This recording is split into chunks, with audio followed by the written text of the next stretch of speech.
Student, आइए आज हम लोग इलेक्ट्रोकेमिकल सेल को आगे की तरफ प्रोसीड करते हैं। हेडिंग लगाएंगे। देखिए हेडिंग क्या लग रहा है, इलेक्ट्रोकेमिकल चल रहा है हम लोग का, है ना। हम लोग पिछले क्लास में पढ़ रहे थे इलेक्ट्रोकेमिकल सेल। पिछले क्लास में हम लोग इलेक्ट्रोकेमिकल सेल के कंस्ट्रक्शन के बारे में पढ़ रहे थे कि इलेक्ट्रोकेमिकल सेल बनता कैसे है, उसकी बनावट के बारे में। और वहां पर हम लोगों ने देखा था कि इलेक्ट्रोकेमिकल सेल के केस में एनोड और कैथोड कैसे चूज करते हैं, और एनोड पर कैसा चार्ज होता है और कैथोड पर कैसा चार्ज होता है। हम लोगों ने यह भी देखा था कि इलेक्ट्रोलाइटिक सेल और इलेक्ट्रोकेमिकल सेल के बीच में अंतर क्या है ना। आगे की तरफ बढ़ाते हैं, अभी कंस्ट्रक्शन हमारा कंप्लीट नहीं था, है ना।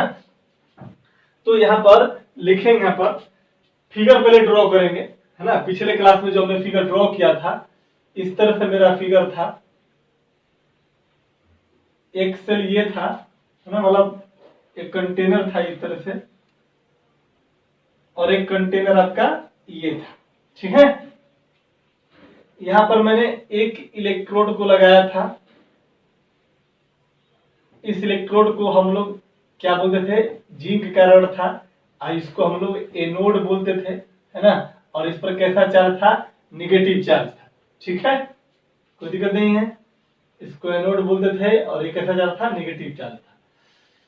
यहां पर हम लोगों ने कॉपर का इस्तेमाल किया था। कॉपर का मेटालिक रॉड है ना। इस पर हम लोग पॉजिटिव चार्ज देते थे, इसको हम लोग क्या बोलते थे बाबू, कैथोड बोलते थे। ये किसका बना था, कॉपर का। इसमें क्या होता था, इलेक्ट्रोलाइटिक सॉल्यूशन प्रेजेंट रहते थे, है ना। कॉपर वाला इलेक्ट्रोड में कौन सा रहता था, CuSO4 रहता था, और जिंक वाला में कौन सा रहता था बाबू, ZnSO4 रहता था। यहां तक हम लोगों ने देख लिया था। और हमने क्या किया था कि इसको एक इलेक्ट्रिकल वायर से क्या कर देता बाबू, इसको एक इलेक्ट्रिकल वायर से कनेक्ट कर दिया था। ये मेरा कोई बल्ब है, इस तरह से, इसको दिल मत समझ लीजिएगा, ठीक ना। बल्ब है, इसको मैंने इस तरह से कनेक्ट कर दिया था, यहां तक देखा था। तो ये कंप्लीट इलेक्ट्रोकेमिकल सेल नहीं था, इसमें एक कंपोनेंट और है जिसका नाम है सॉल्ट ब्रिज। क्या है, सॉल्ट ब्रिज। तो यहां से क्या होता है कि एक हम लोगों ने यहां पर एक सॉल्ट ब्रिज के माध्यम से दोनों सेल को क्या करते हैं, हम लोग कनेक्ट करते हैं, दोनों इस इलेक्ट्रोलाइटिक सॉल्यूशन को। याद रखिएगा ये कैसा है, पाइप। पाइप देखे हो ना, पाइप टाइप का होता है।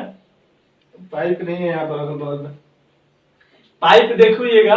वो पाइप क्या होता है, यूट्यूब का बना होता है। यूट्यूब बोलने का मतलब है कि शेप जो होता है उसके यू टाइप में, देखो इस तरीके से यू हो गया, और ये पाइप है तो थोड़ा सा इसका इस तरीके से, है ना, इस तरीके से होता है। यहाँ पर क्या है, ये यू होता है और इसको बोलते हैं इन्वर्टेड यू शेप, उल्टा, है ना। तो अब जाकर के क्या होता है, ये सेल हमारा कंप्लीट हो जाता है। यानी कि गैल्वेनिक सेल या इलेक्ट्रोलाइटिक सेल या वोल्टेइक सेल बोलिए या डैनियल सेल बोलिए, ये जाकर के क्या होता है, कंप्लीट हो जाता है। यानी कि इसमें हमारा ऑक्सीडेशन हो रहा था, इसमें हमारा रिडक्शन हो रहा था। यहां पर इसको बोलेंगे ऑक्सीडेशन हाफ सेल।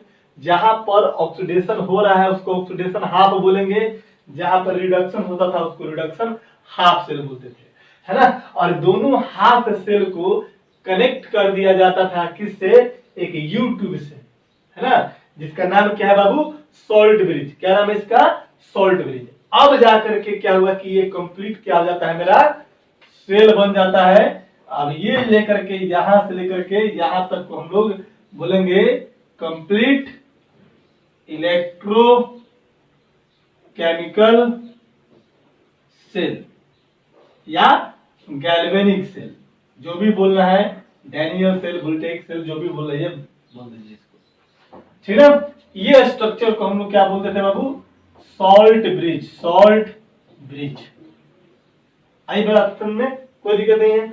तो कल जो फिगर बनाया था उसके आगे का पॉइंट लिखिएगा यहां पर, complete structure of electrochemical cell. और complete structure of chemical cell में हम लोग ये पहले फिगर बनाएंगे और उसमें साइड में बना लीजिएगा। और सबसे पहला टर्म, बाकी सब टर्म तो डिफाइन कर दिया गया था पिछले क्लास में, एनोड पर क्या होता है, कैथोड पर क्या होता है, सारा चीजें।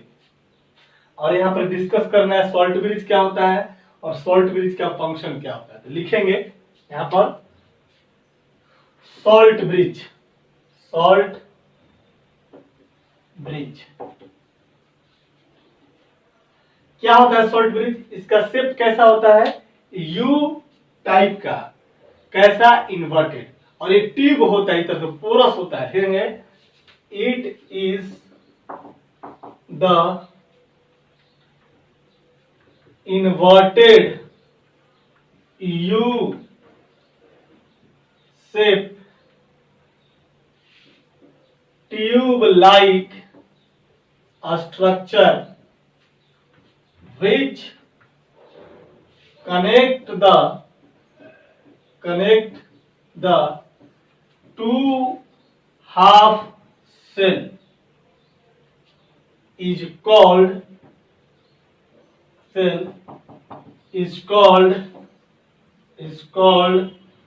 क्या बाबा, सॉल्ट ब्रिज। अब सॉल्ट ब्रिज में होता क्या है, यह लिखेंगे composition of salt bridge. Composition बोलने का मतलब कि सॉल्ट ब्रिज में क्या क्या प्रेजेंट रहेगा, है ना, क्या क्या कंटेंट्स इसमें रहेंगे। लिखेंगे the salt bridge contain inert electrolytic solution, inert electrolytic solution of KCl हो सकता है, NH4Cl हो सकता है, पोटेशियम नाइट्रेट हो सकता है, KNO3 हो सकता है ना, NH4NO3 हो सकता है, ETC।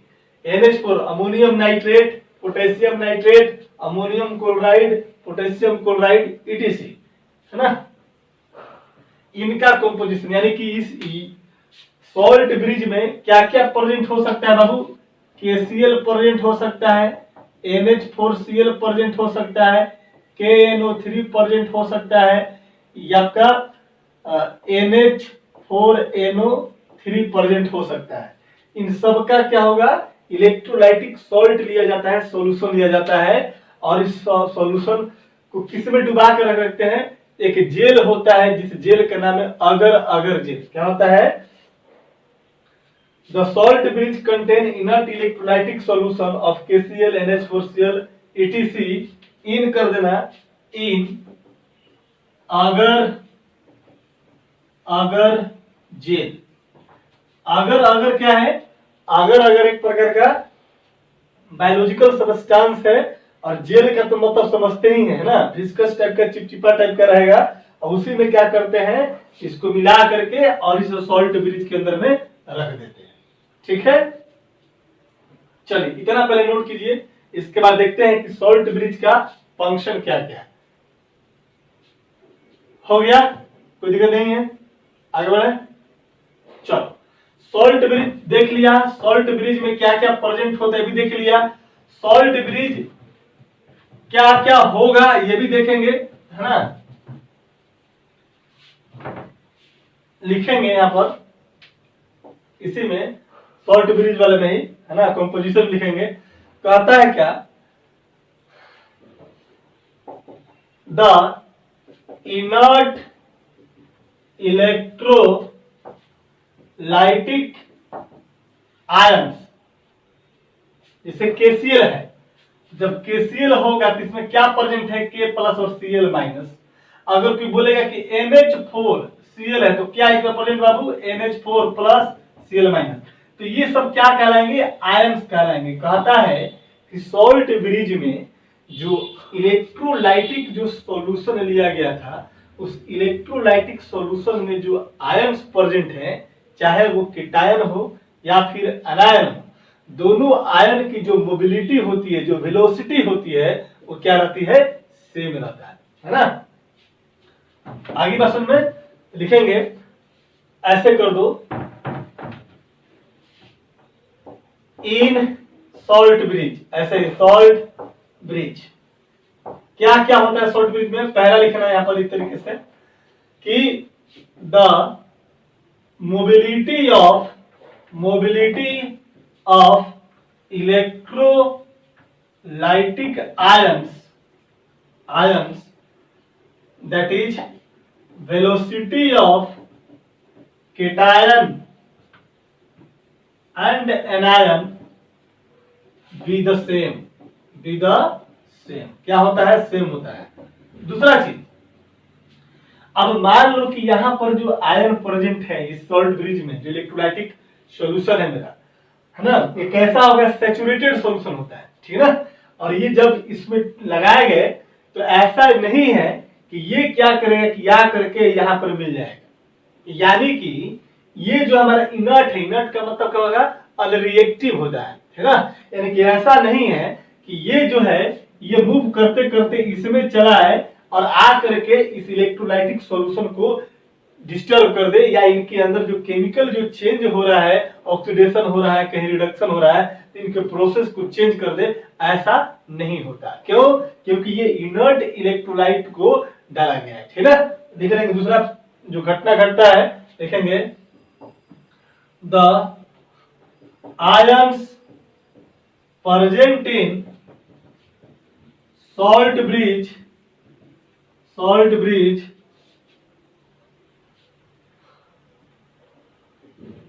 not affect the chemical change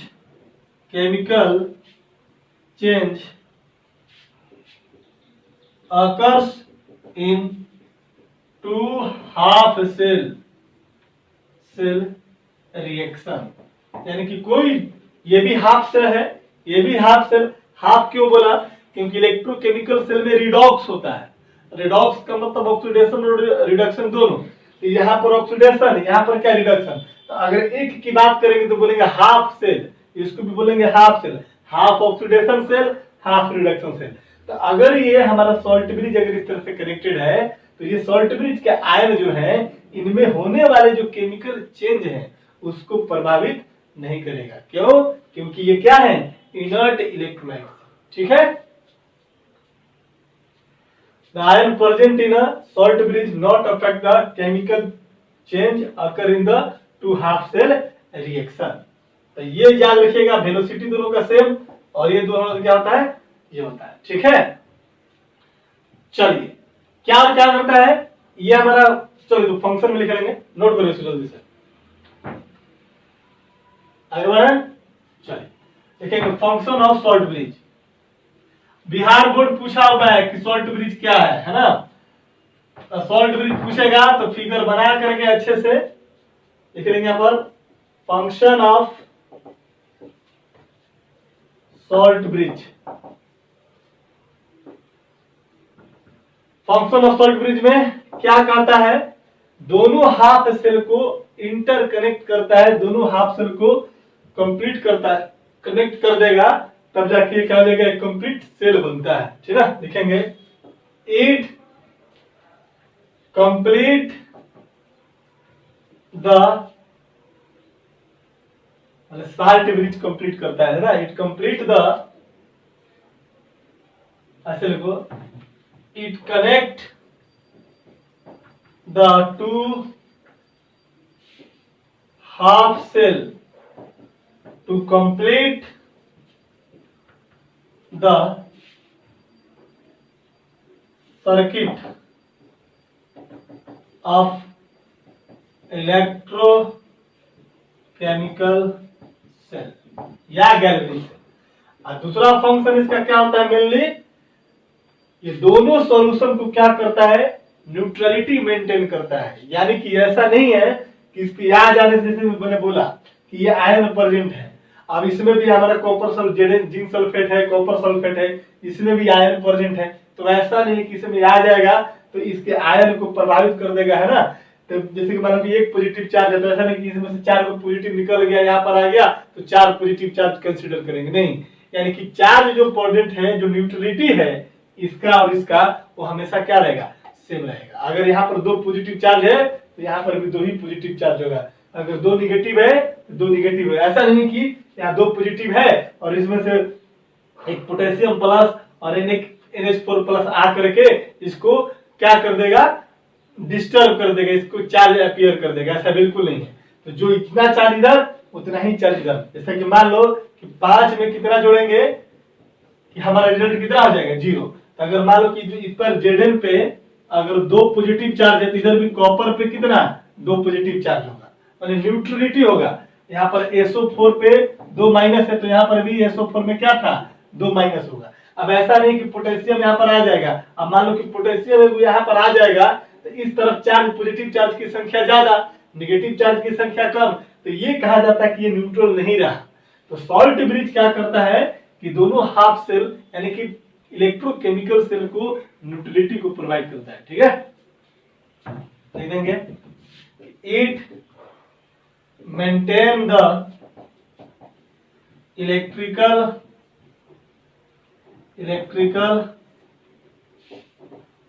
neutrality of 2 half cell. ये 2 पॉइंट याद रखिएगा। फंक्शन में 2 पॉइंट में क्या क्या होता है, क्या तरह स्ट्रक्चर होता है, तो ये है आपकी साल्ट ब्रिज, है ना। और IIT में पूछा हुआ है कि साल्ट ब्रिज के जो आयन्स होते हैं उनका स्पीड क्या रहता है, फास्ट, स्लो या कांस्टेंट रहता है, कांस्टेंट रहता है, सेम रहता है, ठीक है ना। चलिए, तो ये थी कहानी सॉल्ट ब्रिज की, नोट कीजिए इसको। हो गया, चलो। अब बात आती है, जब सॉल्ट ब्रिज देख लिया तो अब हम लोग पढ़ेंगे यहां पर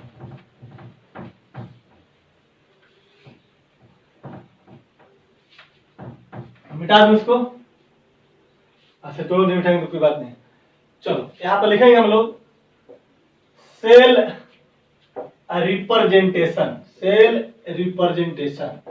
सेल को कैसे रिप्रेजेंट किया जाएगा, यानी कि जो इलेक्ट्रोकेमिकल सेल है उसको कैसे रिप्रेजेंट करेंगे, है ना। तो सेल रिप्रेजेंटेशन में सबसे पहला चीज है कि पहला चीज कहता है, देखो यहां पर समझना बात को, कि 2 half cell will be separated by salt bridge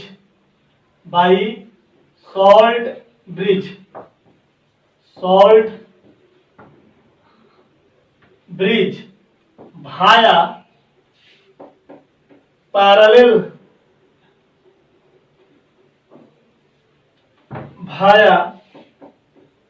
parallel line.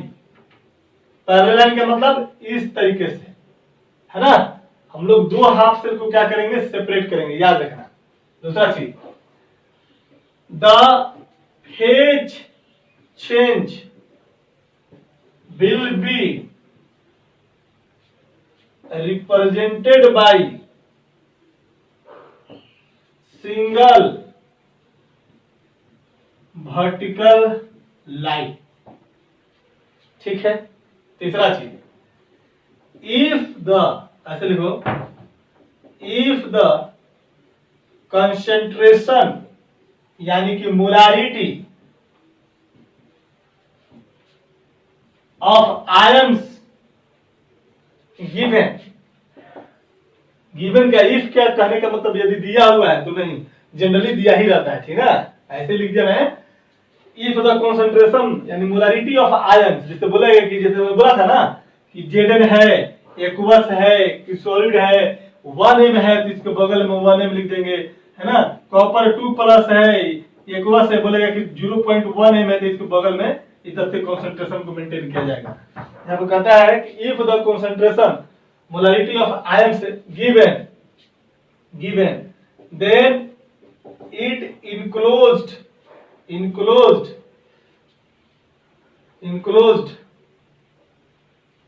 enclosed in a small bracket bracket of that ion. चौथा, फिजिकल स्टेट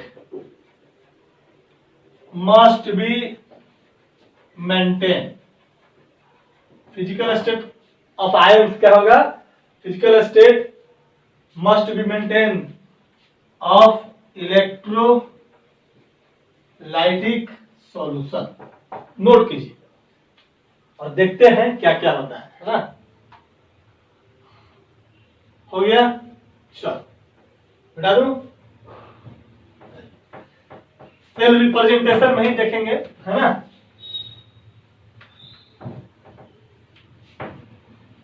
चौथा हो गया। पांचवा पॉइंट लिखना। पांचवा point, oxidation half cell always written left hand side. Left hand side को short में LHS बोलेंगे। देखो तो ये हमारे पास ZnSO4 का सॉल्यूशन है, जिंक कलर है, ये कॉपर सल्फेट में कॉपर कलर है।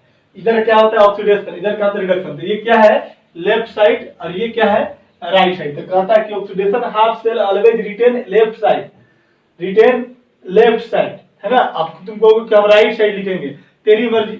ये कन्वेंशन है, शुरू से ही ऐसा करते आया गया है, इसके पीछे रीजन नहीं है कि सर ऐसा क्यों है, ठीक है।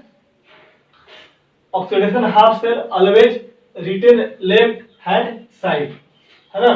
एंड इसी को करना, and reduction half cell is written right side, written right hand side, यानी कि RHS। LHS RHS तो समझाता है, कोई दिक्कत नहीं है। देखो चौथा, पांचवा हो गया, छठा में लिखना। तो at anode oxidation half cell, याद रखना क्या होता है बोल तो, Zn से क्या बनता है? Zn2 प्लस, प्लस कितना? 2 इलेक्ट्रॉन, यही ना। इलेक्ट्रॉन तुम इधर लिखो और चाहे तुम -2 इलेक्ट्रॉन इधर लिखो, कोई फर्क पड़ने वाला नहीं है ना। यहाँ पर लिखने का मतलब कि जिंक में से 2 इलेक्ट्रॉन घटाए तो Zn2 प्लस बनता है, ठीक है। इधर से, और एट कैथोड, अच्छा यहाँ पर हमने क्या बोला था? Physical state. ये क्या था मेरा? सॉलिड। और ये क्या था मेरे बाबू? एक्वस। ये चीज हमेशा लिखना है। फिजिकल स्टेट को ब्रैकेट में अगर यही पर आता कि 0.1 m कॉन्सेंट्रेशन रहता, जैसे देख लो यहाँ पर आराम से मैं कर देता हूँ, जैसे कि Zn है ना, और यहाँ पर आता है सॉलिड में, यहाँ पर लिखा जाता है 0.1 m, इस तरीके से, है ना, कॉन्सेंट्रेशन। और ये क्या हो जाएगा? Zn2 प्लस एक्वस, ये कितना है? मान लो कि 0.1 m, इसका भी कॉन्सेंट्रेशन मैंने मान लिया। अब प्लस कितने बाबू? 2 इलेक्ट्रॉन, इस तरीके से। यानी कि फिजिकल स्टेट भी लिखना है, इनके कॉन्सेंट्रेशन क्या दिया ये भी लिखना है इलेक्ट्रोलाइटिक सॉल्यूशन का, है ना। ये किधर हो रहा है? एनोड पर, है ना। इसे लिखेंगे एट कैथोड। इसको इक्वेशन तुम 1 मान लो, कोई दिक्कत नहीं है। एट कैथोड पर क्या होता है बाबू? रिडक्शन। इसको reduction half HALF, half cell. और यहाँ पर जब लिखोगे तो मान लो कि क्या है? कॉपर 2 प्लस, ये क्या है? एक्वस है। मान लीजिए कितना है? 0.2 m, कुछ भी मान लो, है ना, इस तरीके से। और क्या बनता है बाबू? कॉपर बनता है, सॉरी यहाँ पर +2 इलेक्ट्रॉन ऐड करेंगे तो क्या बन जाएगा? कॉपर। ये हमारा क्या हो जाएगा? सॉलिड। मान लो कि यहाँ पर 0.2 m है ना, कोई दिक्कत नहीं। आगे बात समझ, इसको तुम इक्वेशन क्या मान लो बाबू? इसको इक्वेशन 2 मान लो। देखो क्या क्या मैंने बोला था शुरू से, बता देता हूं। Oxidation half cell always written left hand side, ये लेफ्ट हैंड साइड मैंने इधर लिया, रिडक्शन को राइट हैंड साइड लिखा। ये कन्वेंशन है कि आप इसको लेफ्ट साइड ही लिखेंगे, है ना, राइट साइड ही लिखेंगे। आपकी मर्जी है, आप जिसके ऊपर लिखना लिखो, बट शुरू से है ना साइंटिस्ट लोगों ने आप लोग इसी तरह से क्या किया, इसको रिप्रेजेंट किया कि जहां पर ऑक्सीडेशन होगा उसको लेफ्ट हैंड साइड लिखेंगे और रिडक्शन जो होगा उसको राइट हैंड साइड लिखेंगे। ठीक है, कहता है कि लिखते समय हमेशा लिखते समय जो उसका फिजिकल स्टेट है वो भी मेंटेन करेंगे, जो उसका कंसंट्रेशन है वो भी मेंटेन करेंगे, उसके दाएं बाएं अगल बगल में उसको क्या करेंगे कि उसके स्मॉल ब्रैकेट में इंक्लोज कर दिया जाएगा, है ना। सिंगल वर्टिकल लाइन से क्या करेंगे, फेज को सेपरेट करेंगे और डबल वर्टिकल यानी पैरेलल लाइन से क्या करेंगे, सॉल्ट ब्रिज को रिप्रेजेंट करेंगे। क्लियर है, कोई दिक्कत नहीं है। चलो तो इसको यहां तक नोट कीजिए, इक्वेशन 1 और इक्वेशन 2। देखो हम इधर मिटा सकते हैं, चाहे तो मिटा दें, देखो इधर तो कोई मतलब नहीं है,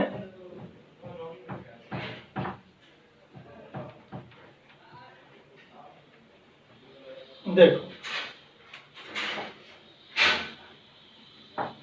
ऑन एडिंग, देखो ये हाफ सेल हो गया, ये भी हाफ सेल हो गया, oxidation half cell, reduction half cell. अब दोनों को जोड़ देंगे तो कंप्लीट सेल बन जाएगा। On adding equation of first and क्या बाबू सेकंड, तो क्या है दोस्तों, फर्स्ट में क्या है मेरा, अब देखो कंसंट्रेशन अगर हम लास्ट में जब रिप्रेजेंट करेंगे तब लिख देंगे। अभी यहाँ पर सिंपल लिख दें कि Zn है और Zn, और इधर क्या बनता है बाबू, Zn से क्या बनता है, Zn2 प्लस प्लस 2 इलेक्ट्रॉन हो गया। इधर क्या था, कॉपर 2 प्लस 2 इलेक्ट्रॉन से क्या बनता है आपका, कॉपर बनता है। यही ना था इक्वेशन फर्स्ट और इक्वेशन सेकेंड, और दोनों को आपने क्या कर दो, जोड़ दिया। तो देख तो एक बराबर के राइट साइड, एक बराबर के लेफ्ट साइड, 2 इलेक्ट्रॉन से 2 इलेक्ट्रॉन कैंसिल होगा। हमेशा रिडॉक्स रिएक्शन साइमल्टेनियसली, मतलब ऑक्सीडेशन और रिडक्शन साथ साथ होगा, तो एक इलेक्ट्रॉन, एक एटम या एक इलेक्ट्रोलाइट, इलेक्ट्रोलाइटिक आयन, या कह सकते हैं कि जो हमारे पास इलेक्ट्रोलाइटिक सॉल्यूशन है, एक जितना इलेक्ट्रॉन लॉस करेगा वो दूसरा उतना ही इलेक्ट्रॉन क्या करेगा, गेन करेगा। द नंबर्स ऑफ लॉस और gain electron during the process of, during the क्या, electrolyte, during the electrochemical cell में जो भी होगा वो क्या होगा, साथ साथ होगा और सेम नंबर्स होंगे। ऐसा नहीं कि ये 5 इलेक्ट्रॉन लॉस कर देगा और ये 2 इलेक्ट्रॉन गेन करेगा, ऐसा बिल्कुल नहीं होगा, है ना। इस चीज का ध्यान रहे। कट कर देंगे तो क्या बन जाएगा final equation, Zn plus copper 2 plus left वाला को लेफ्ट तरफ लिखो, राइट वाला को राइट तरफ। इधर क्या बन जाएगा, Zn2 प्लस प्लस क्या बन जाएगा, कॉपर। इसको हम लोग बोलते हैं सेल रिएक्शन। क्या कहलाएगा बाबू, ये सेल रिएक्शन। तो क्वेश्चन में आपको सेल रिएक्शन दिया रहेगा, मोस्ट ऑफ द क्वेश्चन में 99% केसेस में। अब ये सेल रिएक्शन है, अब इसको हम लोग सेल रिप्रेजेंटेशन करेंगे। देखो इट इज रिप्रेजेंटेड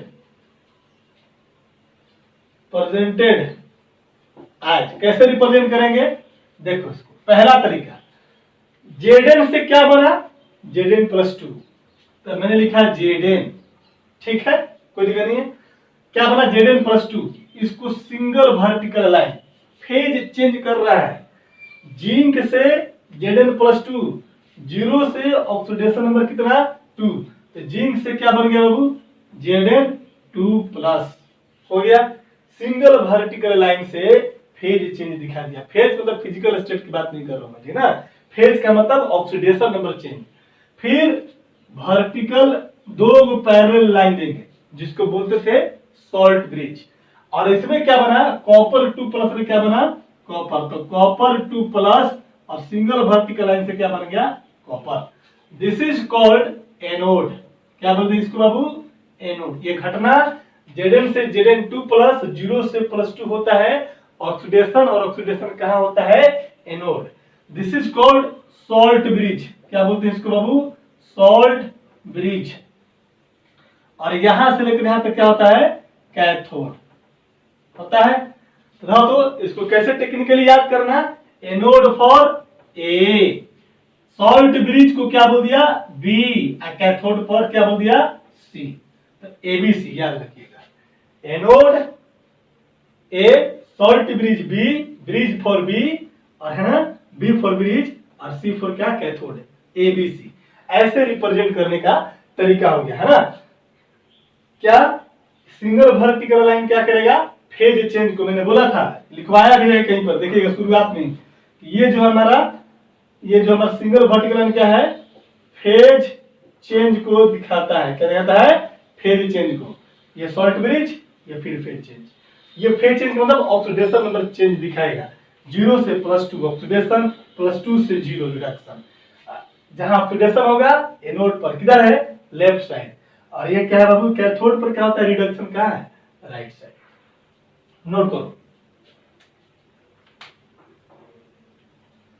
आगे बढ़े, चलो देखो।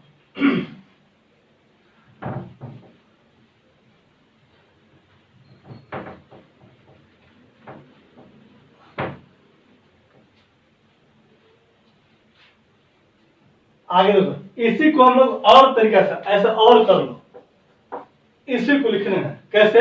हाँ, तो हमने बोला था कि जेडन है, क्या है बाबू? सॉलिड स्टेट में है। कितना है? मान लेंगे कि 1 m है, हमने मान लेते हैं ऐसे नॉर्मली, कुछ भी कंसंट्रेशन दिया रहेगा 1 m है। इसको भी क्या कर दिया ब्रैकेट में, सिंगल है Zn2+, ये क्या बन गया? एक्वस। ये कितना है? मानो कि भी कितना है? 1 m है ना। कंसंट्रेशन कुछ भी हो सकता है इस तरीके से। फिर वर्टिकल लाइन है ना, कॉपर 2+, क्या है? एक्वस है, चेंज करता है 1 m कंसंट्रेशन मान लेते हैं हम लोग, है ना, ठीक करने की जरूरत नहीं है।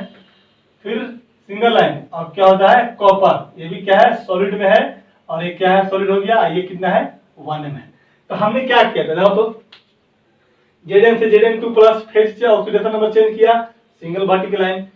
फिर हमारा फिजिकल स्टेट मेंशन किया बगल में, छोटा ब्रैकेट में क्या करके इनक्लोज कर दिया। फिर इसके कंसंट्रेशन को मेंटेन किया। यहाँ पर भी सॉलिड स्टेट है तो बगल में एस लिख दिया, इनक्लोज करके, ब्रैकेट इनक्लोज करके। तो हमेशा ध्यान रखना, ये हमारा साल्ट ब्रिज, फिर सारा टर्म्स कंडीशन। तो ये हो गया। क्वेश्चन में आपको ऐसे भी दिया रहेगा और क्वेश्चन में आपको ऐसा दिया रहेगा, तो बच्चा कंफ्यूज कर जाता है कि अरे क्या दे दिया, कंसंट्रेशन दे दिया कि मोलरिटी दे दिया। इसका जरूरत पड़ेगा कहां पर? नस्ट इक्वेशन में, है ना। तो अभी से ही आदत बनी है। इस तरीके से हमारा सेल का रिप्रेजेंटेशन हो गया। ये क्या है बाबू इधर? ए, ये क्या है मेरा? बी, और इधर से लेकर इधर क्या है मेरा? सी। A4 एनोड, क्या होगा? ऑक्सीडेशन, है ना, ऑक्सीडेशन। हाफ सेल, ये किधर सिचुएटेड रहेगा? Left hand side. ये क्या है? शॉर्ट ब्रिज, है ना। ये क्या है बाबू? कैथोड, क्या होगा? Reduction, half cell. और ये किधर होगा बताओ? Right hand side. नोट कीजिए, इस तरीके से इलेक्ट्रोकेमिकल सेल या गैल्वेनिक सेल का कंप्लीट स्ट्रक्चर, रिप्रेजेंटेशन, फॉर्मेशन, सारा चीज हो गया। ठीक है, नोट कर लीजिए। आगे बढ़े, चलिए। अब हम लोग के पास एक टर्म आता है जिसका नाम है इलेक्ट्रोड पोटेंशियल। क्या नाम होता है बाबू? Electrode potential.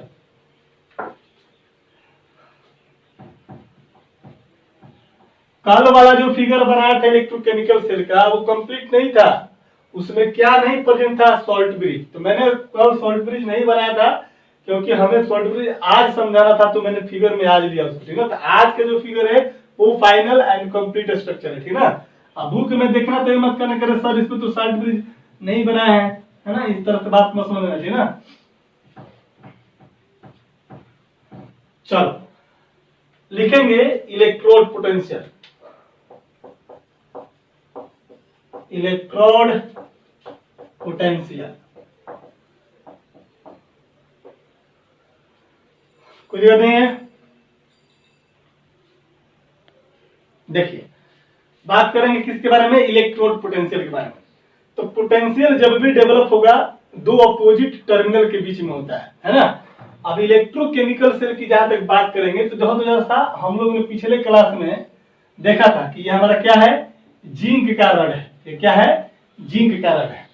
और इसमें क्या प्रेजेंट था बाबू बताओ? इसमें क्या प्रेजेंट था? ZnSO क्या था, 4 था, कोई दिक्कत नहीं है।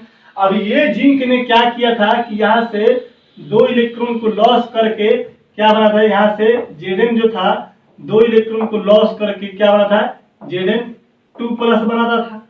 और ये इलेक्ट्रॉन जो है फर्दर जाकर के इसके इसी पर क्या करता था, डिपोजिट हो जाता था, ये सारा इलेक्ट्रॉन निगेटिव निगेटिव निगेटिव हो जाता था। और इस आयन में क्या प्रेजेंट है, इस इलेक्ट्रोलाइटिक सोल्यूशन में क्या प्रेजेंट है, ऑलरेडी Zn2+। क्लियर है, यहाँ पर क्या प्रेजेंट है, Zn2+, और यहाँ पर क्या प्रेजेंट है, इलेक्ट्रॉन। तो देखो, तो ये हमारे टर्मिनल पे इलेक्ट्रॉन जाकर के एक्युमुलेट होता है, तो इस पर निगेटिव चार्ज, और इस इलेक्ट्रोलाइटिक सॉल्यूशन में क्या प्रेजेंट है, पॉजिटिव चार्ज +2 Zn। तो इस रॉड के और इसके बीच में जो पोटेंशियल डेवलप होगा, this is called electrode potential. इसको क्या बोलेंगे हम लोग, इलेक्ट्रोड पोटेंशियल बोलेंगे।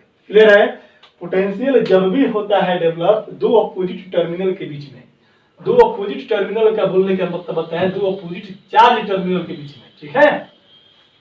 यहाँ पर जिंक का रड था, जिंक ने, इस जिंक रड ने क्या किया, अपने आप को ऑक्सीडाइज किया 2 इलेक्ट्रॉन लॉस करके, और 2 इलेक्ट्रॉन क्या करेगा, फर्दर इसके सरफेस पे जाकर के एक्युमुलेट कर जाएगा। और आपको पता है कि इस इलेक्ट्रोलाइटिक सॉल्यूशन का जो जिंक सल्फेट का, इसको तुम तोड़ोगे तो क्या मिलेगा, इसमें Zn2+ प्लस कितना, SO4-। तो ये आयन इसमें प्रेजेंट है कि नहीं है, तो इनके पॉजिटिव चार्ज और इस रड पर जो निगेटिव चार्ज हुआ, इस निगेटिव चार्ज और इस पॉजिटिव चार्ज के बीच में जो डेवलप होगा, यानी कि इलेक्ट्रोलाइटिक सॉल्यूशन और रड के बीच में जो पोटेंशियल डेवलप होगा, दैट इज कॉल्ड क्या, इलेक्ट्रोड पोटेंशियल। सेम चीजें कॉपर वाला में भी होगा, ठीक है, देख लीजिए।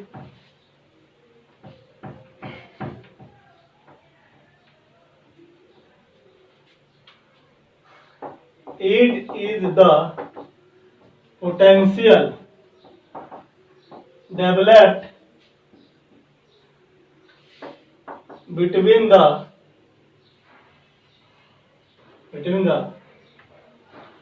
metallic rod and electrolytic solution।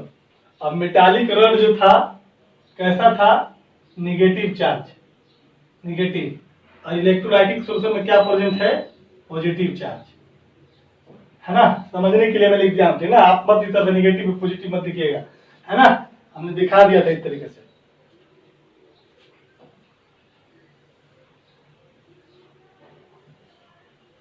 इस पर जिंक है, मैंने बोला था कि यहाँ पर क्या था, ये माइनस माइनस सब लगा देता हूँ। माइनस माइनस किस लिए, क्योंकि ये जिंक जो होगा ये Zn2+ में कन्वर्ट करता है, और प्लस क्या बाबू, 2 इलेक्ट्रॉन में, तो ये इलेक्ट्रॉन जाके इधर डिपोजिट कर जाता है। और यहाँ पर सॉल्यूशन में क्या प्रेजेंट है, Zn2+ है, तो यहाँ पर माइनस और यहाँ पर क्या बाबू, प्लस, इनके बीच में जो पोटेंशियल डेवलप होगा, जो पोटेंशियल होगा, this potential is called electrode potential, electrode potential. आगे बात में कोई दिक्कत नहीं है। It is the potential develop between the metallic rod, negative इतनी जरूरत नहीं है, समझ लेना तुम अपना बढ़िया है ना, यहाँ पर बता दिया मैं, metallic rod and electrolytic solution, है ना, इज कॉल्ड इलेक्ट्रोड पोटेंशियल, ठीक है। चलो आगे, electrode potential is represented by E, किसे बाबू, ई से, कैपिटल ई से, ठीक ना, कैपिटल ई। देखिएगा, इलेक्ट्रोड पोटेंशियल 2 प्रकार का होता है, एक होगा ऑक्सीडेशन पोटेंशियल, इसको शॉर्ट में हम ओपी बोलेंगे, क्या बोलेंगे, ओपी, और एक होता है रिडक्शन पोटेंशियल, इसको शॉर्ट में क्या बोलेंगे हम लोग, आरपी बोलेंगे, ठीक ना। नोट करो जल्दी से फटाफट, हो गया, चलो।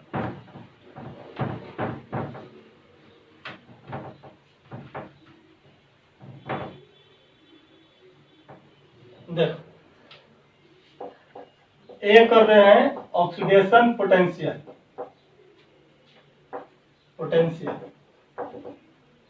ऑक्सीडेशन पोटेंशियल क्या होता है? जो ऑक्सीडेशन के अलोंग होगा, है ना। द पोटेंशियल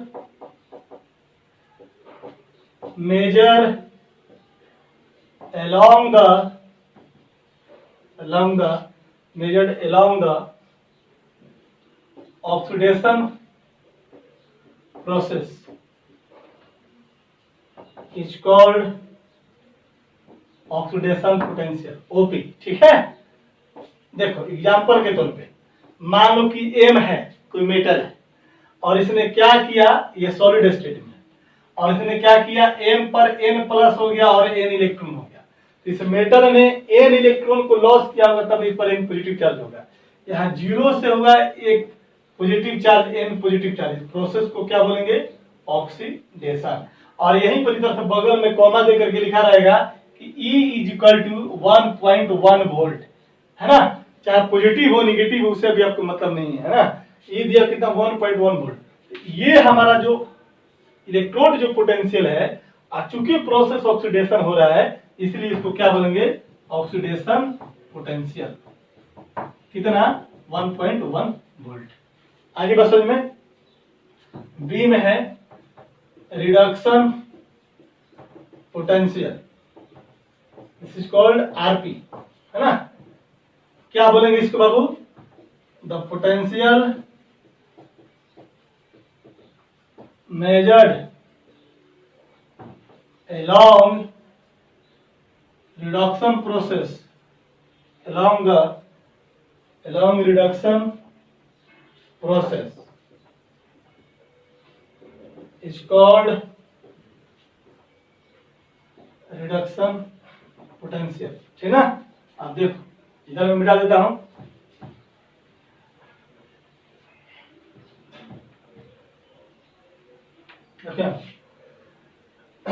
एग्जाम्पल देखो इसका। मान लो कि एम है, एन पॉजिटिव है, ये हमारा क्या है? एक्वस फॉर्म में है। यहाँ पर ये क्या हो जाएगा? एक्वस फॉर्म में। हमेशा चीज का ध्यान रखिएगा, ठीक है। और यहाँ से क्या किया, किसने? एन इलेक्ट्रॉन गेन करके क्या बना दिया? एम बना दिया। ये केस में सॉलिड में एन पॉजिटिव से जीरो होता है, ये प्रोसेस क्या? ऑक्सीडेशन नंबर घट गया, प्रोसेस इज कॉल्ड क्या? रिडक्शन। यहाँ पर कॉमा करके दे देगा कि E बराबर मान लो कि 1.1 वोल्ट दिया। अब इसको क्या बोलेंगे? रिडक्शन पोटेंशियल, आरपी बोल दूं। आरपी कितना? 1.1 वोल्ट। आगे बस में इसी का ध्यान रहना चाहिए, नोट कीजिए। तो ऑक्सीडेशन पोटेंशियल, रिडक्शन पोटेंशियल समझ आ गया। अगर इलेक्ट्रोड पोटेंशियल एक्चुअली में होता क्या है? अगर कोई मेटल है, मैंने बोला कि मेटल, मैंने भी बताया था ना, ये हमारा कंटेनर है और इस कंटेनर में एक इलेक्ट्रोड है, मतलब मेटल है, और यहाँ पर मान लो इस पर क्या है? निगेटिव चार्ज है, और यहाँ पर क्या है? Zn2 प्लस है। ये निगेटिव और पॉजिटिव, ये निगेटिव पॉजिटिव के बीच में क्या होगा? पोटेंशियल डेवलप होगा। तो आखिर इलेक्ट्रोड पोटेंशियल है क्या? किसी भी एटम या एलिमेंट का एक टेंडेंसी होती है इलेक्ट्रॉन लॉस करने की और इलेक्ट्रॉन गेन करने की, है ना। जो इलेक्ट्रॉन लॉस किया ऑक्सीडेशन, जो इलेक्ट्रॉन गेन किया उसका रिडक्शन। तो जिंक ने इलेक्ट्रॉन क्या किया है? यहाँ से लॉस करके फिर अपने सरफेस पे क्या गेन कर लिया, तो निगेटिव चार्ज। और ये Zn2 प्लस से क्या करेगा? इलेक्ट्रॉन गेन करेगा। आगे बात समझ ना। तो यहाँ पर दो अपोजिट चार्ज, आखिर ये जिंक ने क्या किया? इलेक्ट्रॉन लॉस करने की टेंडेंसी रखा होगा। आगे बात समझ में। किसी ने electron positive charge, electron gain करने की टेंडेंसी रखेगा। तो ये चीजें होता है। तो कोई भी एटम, है ना, कितना इलेक्ट्रॉन लॉस करेगा, मतलब कि इलेक्ट्रॉन लॉस कर रहा है कि गेन कर रहा है, ये लॉस गेन की जो टेंडेंसी है, जो एबिलिटी है, उसी को इलेक्ट्रोड पोटेंशियल होता है। और ये इलेक्ट्रोड पोटेंशियल डेवलप कैसे होता है भाई?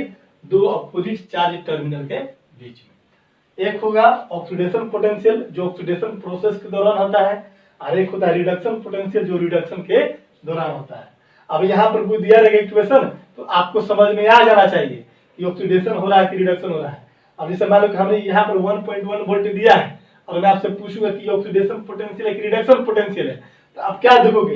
ये रिएक्शन देखोगे, ऑक्सीडेशन नंबर चेंज देखोगे, ऑक्सीडेशन हो रहा है कि रिडक्शन। अगर रिडक्शन हो रहा है तो रिडक्शन पोटेंशियल, अगर ऑक्सीडेशन हो रहा है तो ऑक्सीडेशन पोटेंशियल। हो गया। चलो और देखते हैं इसी पर, मिटाते हैं इसको।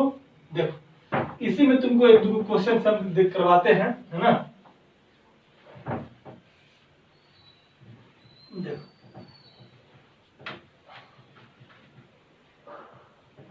मान ले कि तेरे से क्वेश्चन पूछ देगा तेरे से, देखो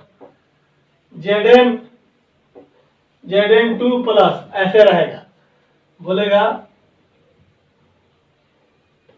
E बराबर 1.1 वोल्ट, है ना। बोलेगा कि बताओ ये ऑक्सीडेशन पोटेंशियल है कि रिडक्शन पोटेंशियल।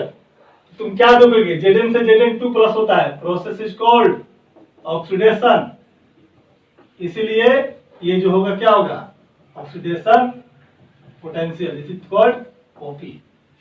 या इसी को तुमको ऐसे लिखा रहेगा, ई Zn से Zn 2 प्लस दे देगा 1.1 वोल्ट। इसका मतलब क्या है, E for electrode potential, Zn से Zn 2 प्लस ऑक्सीडेशन, जो वैल्यू दिया है क्या है, इलेक्ट्रोड पोटेंशियल करते, ये भी हमारा क्या हो जाएगा, ऑक्सीडेशन पोटेंशियल कितना 1.1 वोल्ट, ठीक है ना। ऐसे दिया रहा है या ऐसे दिया रहा है, समझना इस सब चीजों को, ठीक है। तब आगे आएगा सारा चीजें मिलने वाला है हम लोग को, ठीक है ना। आज हम लोग न्यूमेरिकल प्रॉब्लम की तरफ बढ़ जाएंगे, आगे की तरफ टेंशन नहीं लेना है। बोलेगा कॉपर से कॉपर 2 प्लस है ना, और ई बराबर दिया है 0.1 वोल्ट। बताओ क्या है ये, या इसी को बोलेगा ई कॉपर से कॉपर 2 प्लस बराबर 0.1 वोल्ट। इसका मतलब क्या दिया हुआ है बताओ, ऑक्सीडेशन पोटेंशियल दिया हुआ है ना, कितना 0.1 वोल्ट, है ना।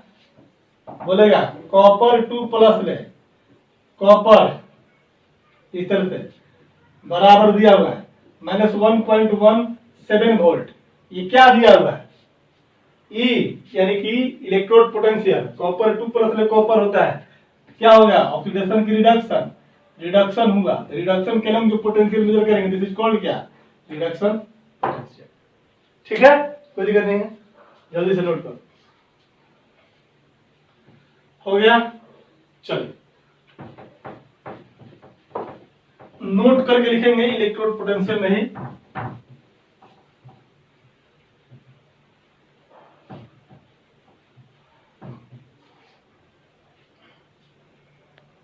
नोट करके लिखेंगे।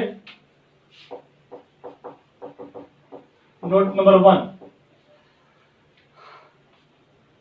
जिसका ऑक्सीडेशन पोटेंशियल ज्यादा होगा वो एटम या एलिमेंट अपने आप को ऑक्सीडाइज फास्ट करेगा, है ना। जैसे मान लो कि मेरा ऑक्सीडेशन पोटेंशियल 500 है, तो मैं अपने आप को जितना जल्दी हो सके और जितना ज्यादा हो सके उतना ऑक्सीडाइज करवा लूंगा, है ना। मैं खुद को अपना ऑक्सीडेशन नंबर बढ़ा लूंगा, ठीक ना।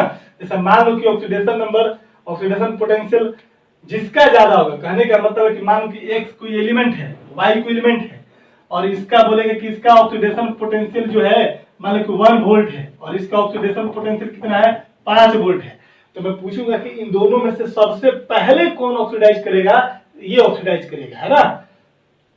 लिख लीजिए नोट नंबर 1, those element या atom which are having greater value of oxidation potential, they have maximum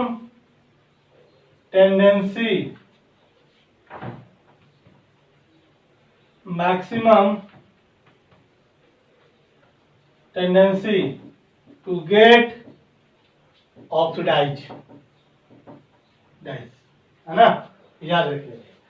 यानी कि दैट इज कह सकते हैं ऑक्सीडाइज करता है ना, अपना ऑक्सीडेशन बढ़ाएगा, ये चीज। दूसरा लिखो, those element which are having greater value of reduction potential, RP बोल दूं शॉर्ट में,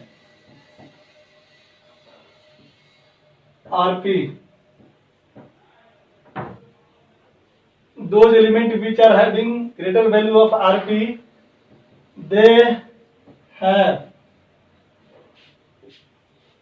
maximum value of, they have maximum tendency, ability, tendency to get reduced। याद रखना, जिसका रिडक्शन पोटेंशियल ज्यादा वो जल्दी रिडक्शन हो जाएगा उसका, जिसका ऑक्सीडेशन पोटेंशियल ज्यादा वो जल्दी अपने आप को ऑक्सीडेशन करवा लेगा, ठीक ना, क्या ऑक्सीडाइज कर लेगा। चलिए आगे बढ़े, कुछ दिक्कत नहीं है। तीसरा नोट लिखिए, नोट कीजिए इसको जल्दी से, तीसरा नोट लिखिए।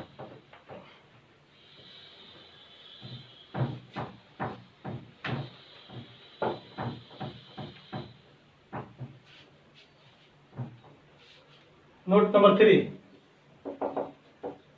Oxidation potential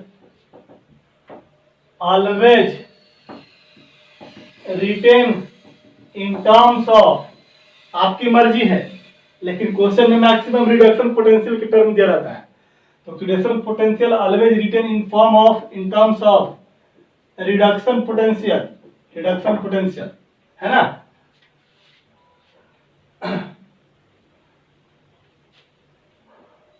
reduction potential example देखो, ऐसे आप दैट इज ऐसे करना, दैट इज, मान ले सपोज दैट कि यहां पर तेरे पास ऑक्सीडेशन पोटेंशियल दिया हुआ है ना, तो इसको रिडक्शन पोटेंशियल में रखना है हमको। मान लो कि यहां पर ऐसे समझो बात कि एक्स कोई एलिमेंट है ना, और इसका ऑक्सीडेशन पोटेंशियल मान ले कितना दिया हुआ है, यहाँ पे ऑक्सीडेशन पोटेंशियल मान लेते हैं कितना, 1 वोल्ट दिया हुआ है, समझो बात। एक्स कोई एलिमेंट है जिसका ऑक्सीडेशन पोटेंशियल कितना है, 1 वोल्ट है, ठीक ना। इसलिए रिडक्शन पोटेंशियल ऑफ एक्स कितना हो जाएगा, टर्म्स ऑफ रिडक्शन पोटेंशियल। क्या करना है, ऑक्सीडेशन पोटेंशियल को रिडक्शन, ऑक्सीडेशन और रिडक्शन एक दूसरे का कैसा प्रोसेस है, रिवर्स प्रोसेस है, तो न्यूमेरिकल वैल्यू सेम रहेगा, साइन सिर्फ चेंज कर जाएगा। अगर यहाँ पर है तो न्यूमेरिकल वैल्यू कितना, 1 वोल्ट, और चूंकि ऑक्सीडेशन को रिडक्शन बोल रहे हैं, ऑक्सीडेशन का जस्ट ऑपोजिट है, तो यहाँ पर पॉजिटिव साइन से यहाँ पर क्या हो जाएगा, निगेटिव साइन हो जाएगा। याद रहना चाहिए हमेशा, दैट इज कह सकते हैं कि रिडक्शन पोटेंशियल जो होगा माइनस ऑक्सीडेशन पोटेंशियल।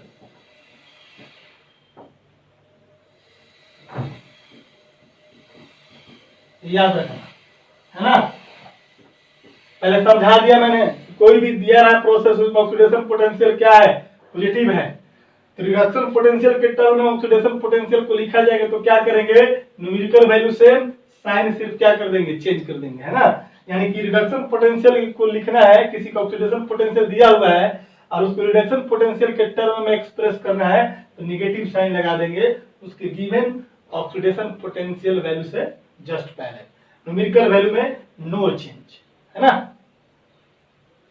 ऐसे लिखो यहाँ पर, ड्यूरिंग द राइटिंग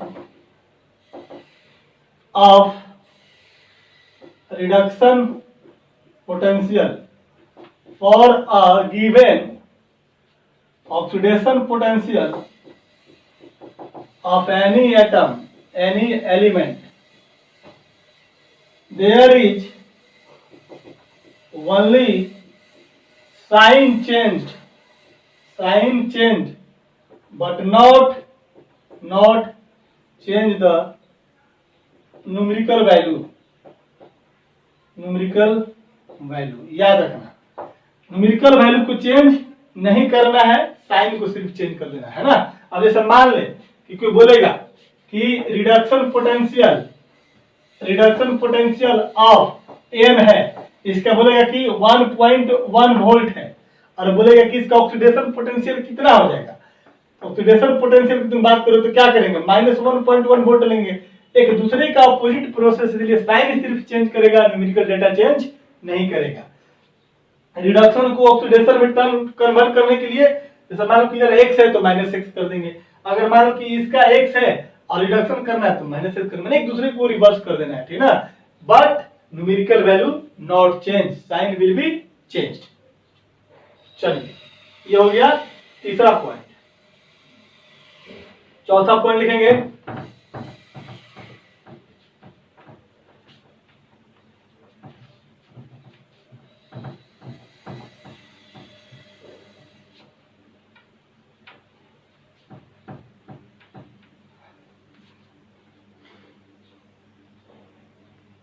चौथा लिखो,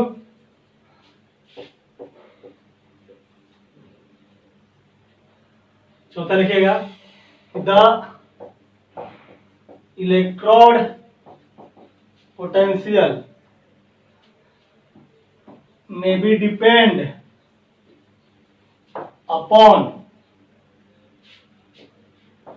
temperature and pressure condition। Pressure और टेम्परेचर पर भी डिपेंड करेगा, है ना। Nature of metallic rod, metal कौन सा है ना, उस पर भी डिपेंड करता है। और नेचर ऑफ कॉन्सेंट्रेशन, ऐसे लिखो, कॉन्सेंट्रेशन ऑफ इलेक्ट्रोलाइटिक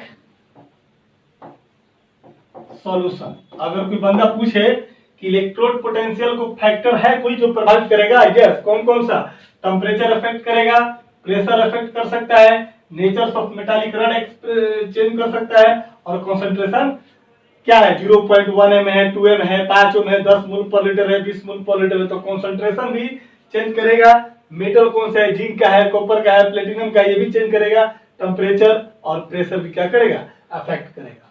और एक लास्ट लिख लीजिए, standard STANDARD, standard electrode potential, electrode potential.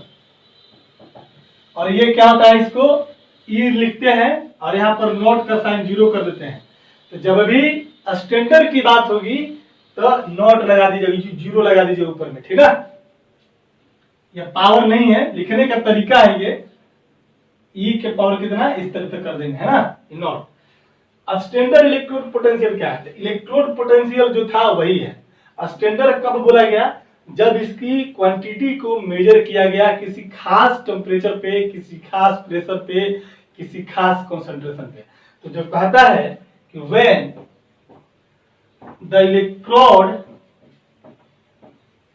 Potential measured eight 1 bar pressure, 1 m concentration and 298 kelvin temperature, मतलब कि 25 डिग्री सेल्सियस, ठीक है। प्रेशर कितना होना चाहिए, 1 बार। कॉन्सेंट्रेशन कितना होना चाहिए, 1 m, 1 m का मतलब 1 मोल पर लीटर, मोलारिटी। और टेम्परेचर कितना चाहिए, 298 केल्विन या 25 degree C. When the electrode potential measured at 1 bar pressure, 1 m concentration and 298 Kelvin temperature, then the electrode potential is called a standard electrode potential, ठीक है। यानी कि स्टैंडर्ड इलेक्ट्रोड पोटेंशियल में और इलेक्ट्रोड पोटेंशियल में कोई अंतर नहीं है, न्यूमेरिकल डाटा में कोई प्रभाव नहीं पड़ेगा। बस स्टैंडर्ड बोलने का मतलब ये बोल दिया कि किसी खास प्रेशर पे, किसी खास कंसंट्रेशन पे, किसी खास टेम्परेचर पे मेजर करना, ठीक है। नोट कीजिए इसको। एक पॉइंट और लिख लेंगे हम लोग जल्दी से, हो गया। चलो,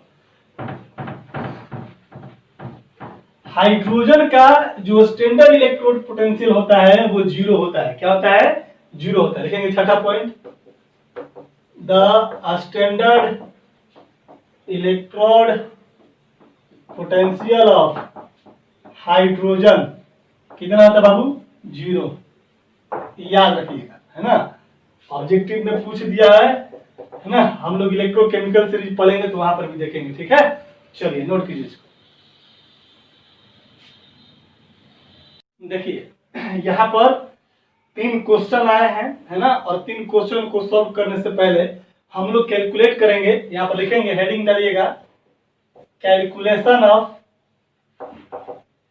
EMF of cell, EMF of cell, EMF of cell. जो हमारा इलेक्ट्रोकेमिकल सेल है उस सेल का ईएमएफ हम लोग कैसे कैलकुलेट करेंगे, है ना। हम लोगों ने देखा पिछले पार्ट में अभी कि सेल का जो इलेक्ट्रोड पोटेंशियल होता है ना, 2 हाफ सेल का, एक ऑक्सीडेशन हाफ सेल था, एक रिडक्शन हाफ सेल था। अगर दोनों के इलेक्ट्रोड पोटेंशियल को कहता है कि अगर जोड़ दिया जाए तो जो निकलेगा हमारा इलेक्ट्रोड पोटेंशियल का वैल्यू, उसी इलेक्ट्रोड पोटेंशियल को क्या बोलते हैं, EMF of the cell. EMF क्या है, इलेक्ट्रोमोटिव फोर्स। क्या बोलते हैं इसको बाबू, इलेक्ट्रोमोटिव फोर्स बोलते हैं, है ना। लिखिएगा कि EMF of the cell is equal to the sum of, sum का मतलब योगफल, sum of oxidation potential of anode and reduction potential of cathode of the cathode electrode of the cell, cathode electrode of the cell।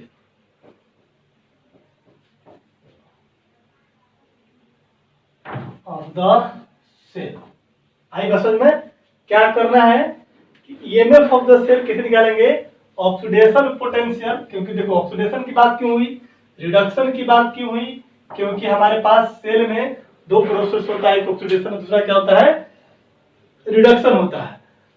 तो दोनों cell में, यानी कि दोनों half cell में ऑक्सीडेशन का पोटेंशियल और रिडक्शन का पोटेंशियल को क्या कर देंगे, जोड़ देंगे। दैट इज कह सकते हैं क्या कि ईएमएफ बराबर कितना हो जाएगा, oxidation potential of anode plus reduction potential of क्या बाबा, कैथोड। कोई दिक्कत नहीं है। अच्छा देख तो ऑक्सीडेशन, एक फॉर्मूला तो तेरा यही हो गया नॉर्मल, है ना, जो फॉर्मूला पे जो डेफिनेशन से बनता है। इसी को हम लोग ऐसे लिख सकते हैं, ऑक्सीडेशन पोटेंशियल को किसके टर्म में, रिडक्शन पोटेंशियल के टर्म में। तो इसको हम लिख सकते हैं माइनस रिडक्शन पोटेंशियल ऑफ क्या, anode plus reduction potential of क्या बाबू, कैथोड। अब तुम ये मत समझ लेना कि सर रिडक्शन पोटेंशियल एनोड क्यों लिख दिए, ऑक्सीडेशन हो रहा है एनोड पर, साइन चेंज कर देते, ऑक्सीडेशन पोटेंशियल की वैल्यू क्या हो गया, रिडक्शन पोटेंशियल में चेंज हो गया। अब एनोड की जगह कैथोड अपने मन से मत कर, जैसे कैथोड करेगा तो ये पॉजिटिव चार्ज हो जाएगा, ठीक ना, हमेशा ध्यान रहेगा।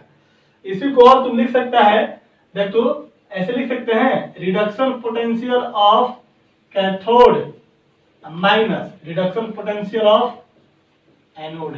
लिख सकते हैं क्या निकल गया, ईएमएफ, सेल का ईएमएफ क्या निकल गया, रिडक्शन पोटेंशियल ऑफ कैथोड और रिडक्शन पोटेंशियल ऑफ क्या, एनोड। ठीक है, पहले इसको नोट कर लो, इसके बाद क्वेश्चन पे जाएंगे। हो गया, चलो क्या होता है ईएमएफ ऑफ सेल, ईएमएफ का मतलब होता है इलेक्ट्रोमोटिव, एफ का मतलब फोर्स होता है, इलेक्ट्रोमोटिव फोर्स, ठीक ना। जब भी हम सेल में दोनों प्रोसेस होता है, एक ऑक्सीडेशन दूसरा रिडक्शन। जब भी सेल की बात की जाएगी, सेल की ईएमएफ की बात की जाएगी, तो क्या होता है, ऑक्सीडेशन वाले ऑक्सीडेशन पोटेंशियल और रिडक्शन ऑक्सीडेशन पोटेंशियल को क्या करेंगे, जोड़ देंगे। ऑक्सीडेशन पोटेंशियल कहाँ मिलेगा, एनोड पर, और रिडक्शन पोटेंशियल कहाँ मिलेगा, कैथोड पर, ठीक ना। आगे बढ़ते हैं, यहीं पर आगे बढ़े। चलो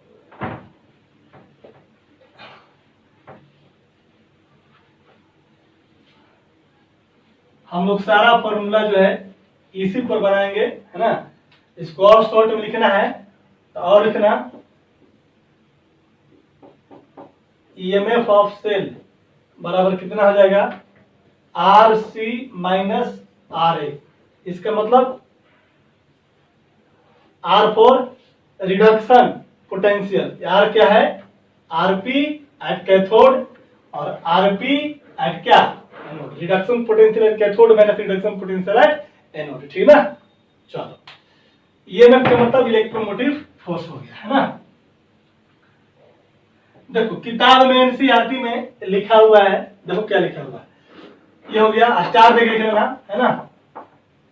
हम लोग देखा तभी ईएमएफ जो लिखा था वो क्या था, oxidation potential at anode plus reduction potential eight क्या बाबू, कैथोड, क्या था ना। ऑक्सीडेशन पोटेंशियल और रिडक्शन पोटेंशियल क्या होता है, एनोड से रिप्रेजेंट करते हैं, तो यहाँ पर ई कर दिया और एनोड किधर होता है, लेफ्ट साइड, है ना। तो हो गया तुम्हारा लेफ्ट प्लस ई क्या हो गया तेरा, राइट। कैथोड किधर है, राइट साइड। ऐसे भी तुमको मिलेगा, या तुम लोग इसी को हम लोग बोल सकते हैं क्या, आरपी एट क्या, लेफ्ट माइनस क्या होगा बाबू, आरपी एट क्या, राइट। इस तरीके से होता है, तो आपको उतना याद करने की जरूरत नहीं है, ये एनसीईआरटी में आप देख लीजिएगा, आपको मिल जाएगा, है ना। और इससे कोई फर्क नहीं पड़ता है, एक बार जेई मेंस में भी ये डायरेक्ट फॉर्मूला पूछ दिया था, ठीक ना। चलो नोट कर लीजिए यहां तक, और ये हमारा इस पर आधारित हमारा 3 क्वेश्चन है, इसको कर लेंगे, ठीक है। जल्दी करो, हो गया। आइए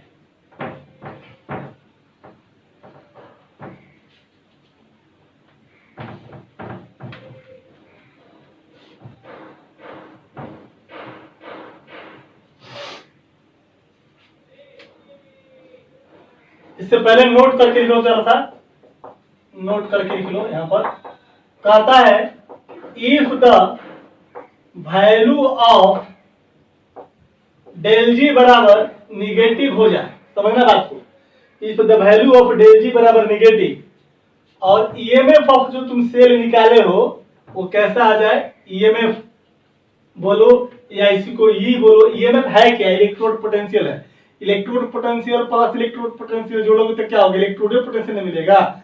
आई बस में चावल को मिलाओगे तो क्या मिलेगा, चावल नहीं मिलेगा कि गेहूं मिल जाएगा, वही चीज है। ईएमएफ बोलो या ई बोलो, कोई दिक्कत नहीं है।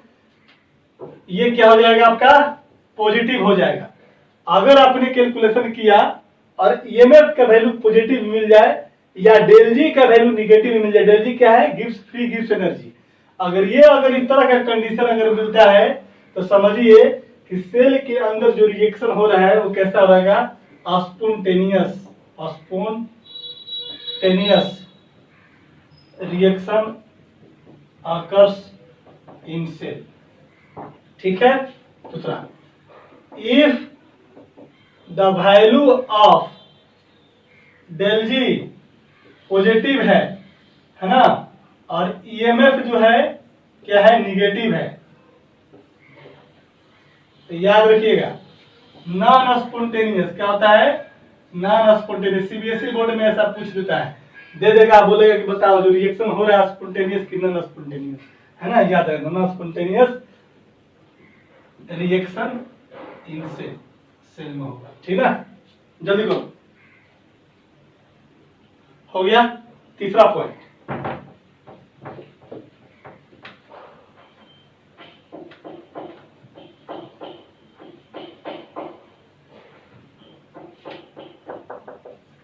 If del G is equal to 0 और ईएमएफ इज इक्वल टू भी कितना हो जाए 0, तो समझना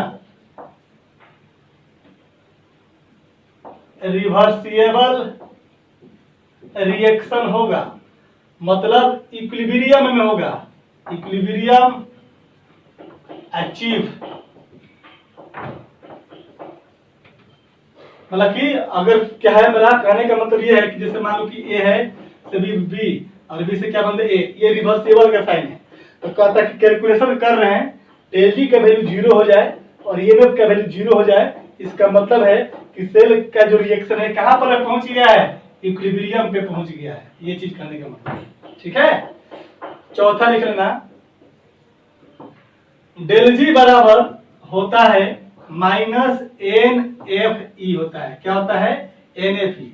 एन क्या है, नंबर ऑफ लॉस और गेन इलेक्ट्रॉन, एफ क्या है, नंबर्स ऑफ फेराड, ई क्या है, इलेक्ट्रोमोटिव फोर्स या ईएमएफ ऑफ द सेल है। ये रिलेशन तभी याद रखिएगा, ठीक है, कोई दिक्कत नहीं है। इसी को अगर आपको डेल जी ऐसे लिख दिया तो यहाँ पर माइनस एफ और ई क्या हो गया, नोट कर दिया। नोट का मतलब स्टैंडर्ड ईएमएफ क्या हो गया, एक क्वेश्चन है स्टैंडर्ड रिडक्शन पोटेंशियल, कोई फर्क नहीं पड़ता है। स्टैंडर्ड का मतलब होता है किसी खास टेम्परेचर, किसी खास प्रेशर और किसी खास कंसंट्रेशन पे, that is 1 bar pressure, 298 kelvin temperature और 1 मोल पर लीटर कंसंट्रेशन, है ना। तो इससे कोई फर्क नहीं पड़ेगा। तो रिलेशन याद रखना, डेल जी बराबर ऐसे बोले या डेल जी बराबर ऐसे बोले, ठीक है, कोई दिक्कत नहीं है, नोट करो। आगे बढ़े, हो गया। हाँ, पांचवा लिखा point, work done by the cell. लिखिएगा work done by the cell, cell कितना वर्क डन करता है। पांचवा पढ़ेगा work done by the cell, cell के द्वारा। अब जैसे देख लो, हम बैठे हुए हैं और अगर मैं बोलूं कि मेरे को खाना चाहिए तो कोई बाहर से खाना ला कर दे दिया, तो मैंने कोई काम नहीं किया, है ना। और मुझे खाना खाना है, मैं खुद जा करके किचन में गया, वहां से खाना निकाला। यानी कि जो मेरे पास एनर्जी है, जो मेरे पास कार्य करने की जो क्षमता है, उस एनर्जी का इस्तेमाल किया किचन से खाना लाकर खाने में, तो मेरी एनर्जी घट जाएगी, ठीक है। मेरे द्वारा अगर काम किया गया तो मेरी एनर्जी जो क्या हो जाएगी, खत्म हो जाएगी, मतलब कम हो जाएगी, डिक्रीज कर जाएगी, ठीक ना। यहाँ पर डेल जी का वैल्यू अगर निगेटिव अगर है, इसका मतलब ये हुआ कि सेल ने कोई काम किया, सेल के द्वारा किया गया कोई वर्क है। क्लियर है, कोई दिक्कत नहीं है, यही चीज हमको निकालना है। तो कहता है कि वर्क डन बाय द जो सेल होता है, लिख लीजिएगा यहाँ पर, वर्क डन बाय द जो सेल होता है, देखेंगे if work is done by the cell then del G बराबर कितना, नेगेटिव। याद रखना, ये नेगेटिव का मतलब क्या था, फ्री एनर्जी। फ्री एनर्जी का कंसेप्ट समझ आता है क्या, नहीं। देखो यार, जैसे मान लो कि मेरे को 100 रुपया कोई दिया, जैसे मैं आपको 100 रुपया दिया और मैं आपने बोला कि सर मेरे को 2 कॉपी खरीदना है, 1 पेन खरीदना है, 2 समोसे खाने हैं, ठीक है। और मैंने आपको 100 रुपया देकर आपको भेज दिया मार्केट में। आप मार्केट में गए, इस 100 रुपया में से मान लो कि 20 रुपया का अपने समोसा खा गया, है ना। इसमें से 10 रुपए का आपने क्या किया, पेन खरीद लिया, और इसमें से क्या किया अपने बाबू, 60 रुपए का कॉपी खरीद लिया। 60 10 70 20 कितना, 90। 100 में से 90 क्या किया आपने, यूज कर लिया, 10 आपके पास क्या कर गया, बच गया, है ना। और ये जो 10 रुपया बचा, इस 10 रुपया का आपने कोई काम नहीं किया, यानी कि 10 रुपया आपके पास फ्री में पड़े हुए हैं, है ना। हम चाहे तो आपसे मांग भी सकते हैं, या आपको छोड़ दिया, या आपकी पॉकेट में रह गया।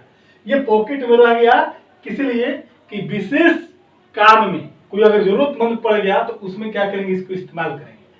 ठीक उसी प्रकार से अगर ये 10 रुपया आपके पास बच गया और आपको फिर किसी चीज की जरूरत पड़ जाएगी, मान लीजिए फिर गया तुमने और फिर तुमको चाय पीने का मन कर दिया, तो इसमें से तुम जाओगे चाय पीने के लिए। मान लो कि तुमने क्या किया, 6 रुपए का चाय पी गया, 6 रुपए का टी, 6 रुपए का क्या पिया, चाय पिया। तो इसमें से बचा कितना, 4, यानी कि घटा कितना इसमें से, इसमें जो तेरे पास बच गया था, जितना खर्चा करने के बाद तुम्हारे पास बचा 10 रुपए, इसको बोलते हैं फ्री एनर्जी, ये बचा हुआ है। और इसमें से जो आपने खर्चा किया दोबारा, यानी कि इसमें से तुम खर्चा किया, मतलब इसका वैल्यू क्या कर गया, घट गया। 10 रुपया था, 6 रुपया फिर चाय पी गए जाकर के, तो घट करके कितना हो गया, 4। यानी कि ये 10 से कितना हो गया 4, यानी कि ये वैल्यू क्या कर गया, डिक्रीज किया। यानी किस पैसा में से, जो आपके पास ऑलरेडी बचा हुआ था। तो फ्री गिफ्ट एनर्जी का मतलब यही होता है कि डेल जी बराबर, ये बताता है, डेल जी फ्री एनर्जी बताता है आपको कि आपके पास इतना पैसा फ्री में बचा हुआ है, सारे काम करने के बाद एनर्जी बचा हुआ है। अब वो काम करेगा तो बचा हुआ उसमें से डिक्रीज करेगा, ठीक है। जैसे मैंने बोला मेरे पास 10 कैलोरी का एनर्जी बचा हुआ है, हम खाना मांग रहे हैं, कोई खाना लाकर दे दिया, मेरा 10 कैलोरी एनर्जी घटा नहीं। लेकिन अगर मैं खुद खाना जाकर के ले आऊं तो मेरा 10 में से कुछ एनर्जी लगेगा यहाँ से उठकर वहां जाने में, फिर वहां से आने में, ठीक है ना। तो जब भी कोई सेल अगर वर्क करेगा या कोई सिस्टम के द्वारा वर्क किया जाएगा तो उसका डेल जी निगेटिव हो जाता है। आगे बात समझ में। तो if work is done by the cell then del G बराबर क्या, नेगेटिव, ठीक है, कोई दिक्कत नहीं है। और ये जो वर्क डन जो होता है, वर्क डन जो होता है, दिखेगा चार्ज अगुना कितना होता है, ईएमएफ। क्या होता है बाबू, 4 गुना ईएमएफ। ईएमएफ मतलब पोटेंशियल वोल्ट, ठीक ना। और ये क्या होता है, हमारा एन एफ होता है, क्या होता है, एन इंटू एफ गुना कितना, EMF, EMF of the cell. E क्या है, ईएमएफ ऑफ द सेल होगा। तो डब्ल्यू बराबर कितना बाबा, ईएमएफ ऑफ द सेल। हमने क्या बोला, एक्चुअली तो ये कैसा है, पॉजिटिव है। आई बात समझ में, ये कैसा है, पॉजिटिव है, यानी कि सेल ने वर्क नहीं किया, सेल वर्क किसी से करवा रहा है, ठीक है। लेकिन हमने बोला कि अगर सेल वर्क में तो डेल जी क्या होता है, निगेटिव। देख तो नाउ डेल जी बराबर माइनस एन एफ ई, अभी अभी जस्ट फॉर्मूला पढ़ा था, डेल जी बराबर कितना, माइनस एन एफ ई। यहाँ पर डब्ल्यू बराबर कितना, एन एफ ई। तो इन दोनों इक्वेशन को मान की इक्वेशन यहाँ पर 1 मान ले, इसको इक्वेशन अगर तुम 2 मान लो, तो इन दोनों इक्वेशन से तुमको क्या मिलेगा बताओ तो, दोनों इक्वेशन से तुमको क्या मिलेगा, एन एफ ई है बाबा। यहाँ पर क्या बोलेंगे, देख तो डब्ल्यू बराबर, इसके जगह हम माइनस डेल जी लिख सकते हैं क्या, नहीं आया समझ क्या, डेल जी बराबर माइनस एन एफ ई। अगर हम यहाँ पर माइनस साइन लगा दें तो इतना के बदले में डेल जी लिख सकते हैं, आए। लेकिन यहाँ तो माइनस है नहीं, तो यहाँ पर माइनस डेल जी के साथ काम करना पड़ेगा। यानी कि डेल जी का वैल्यू कैसा हो गया, निगेटिव। यानी कि तुम कह सकता है अगर डेल जी बराबर माइनस डब्ल्यू लिख सकते हैं, डेल जी के वैल्यू निगेटिव, यानी कि सेल ने वर्क किया। तो आपको निगेटिव और पॉजिटिव से साइन से मतलब नहीं है। क्वेश्चन में आईपीएमटी में पूछा हुआ है, एक क्वेश्चन आपसे यहां से ले जाएगा, ठीक है, कोई दिक्कत नहीं है। चलिए इसको नोट कर लीजिए, तब हम लोग आते हैं क्वेश्चन पे, आगे बढ़े। चलो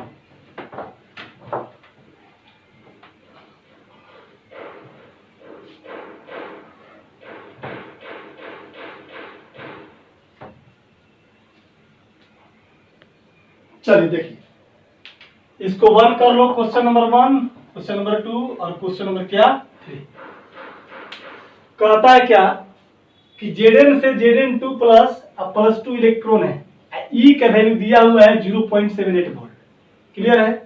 Zn से Zn2 प्लस होता है, ऑक्सीडेशन हो रहा है कि रिडक्शन, Zn 0 से +2 हो रहा है ऑक्सीडेशन, यानी कि ये किसका वैल्यू है, ऑक्सीडेशन पोटेंशियल का। कॉपर से कॉपर 2 प्लस होता है by the loss of 2 electron, E बराबर -0.3, ये भी किसका वैल्यू है, ऑक्सीडेशन पोटेंशियल का कि रिडक्शन पोटेंशियल का, ऑक्सीडेशन पोटेंशियल का। ऑक्सीडेशन के एलोंग जो पोटेंशियल होगा that is called oxidation potential. Minus sign है कि प्लस साइन है, उससे आपको मतलब नहीं रखना है, प्रोसेस देखना है कि ऑक्सीडेशन हो रहा है या रिडक्शन। अगर ऑक्सीडेशन हो रहा है that is called oxidation potential, reduction हो रहा है that is called reduction potential. यानी कि दोनों में क्या दिया हुआ, ऑक्सीडेशन पोटेंशियल का वैल्यू दिया हुआ है। कहता है सेल रिएक्शन दिया हुआ है, क्या दिया हुआ है, एक सेल रिएक्शन दे दिया है, सेल के अंदर जो घटना घट रहा है, जो रिएक्शन हो रहा है वो सेल रिएक्शन दे दिया है। कहता है कि find the EMF of the cell, cell का इलेक्ट्रोड पोटेंशियल ईएमएफ निकालना है। कैसे निकलेगा जरा देख, सेल रिएक्शन मेरा क्या है, बात एकदम गौर से सुनना, 2-3 क्वेश्चन है ना, बिल्कुल ध्यान से कंसंट्रेट होकर के तभी समझ में आएगा, है ना, लड़का सब कंफ्यूज कर जाता है। सेल रिएक्शन क्या है, Zn है प्लस Cu2 प्लस है और ये बनता है Zn2 प्लस प्लस क्या बनता है, कॉपर। ये है ना सेल रिएक्शन। यहां पर जो डेटा दिया हुआ है, इस डेटा से कोई मतलब नहीं है, इस डेटा से सिर्फ ये पता करना है, ये पता चलता है हम लोग को कि ऑक्सीडेशन पोटेंशियल का वैल्यू दिया हुआ है या रिडक्शन पोटेंशियल का वैल्यू दिया हुआ है। जो भी क्वेश्चन पे समझना बात को, जो भी क्वेश्चन में डेटा यहाँ से इस तरह से दिया हुआ है तो ये इलेक्ट्रोड पोटेंशियल का वैल्यू दिया रहता है, चाहे वो इलेक्ट्रोड पोटेंशियल आपका ऑक्सीडेशन पोटेंशियल हो या आपका रिडक्शन पोटेंशियल हो।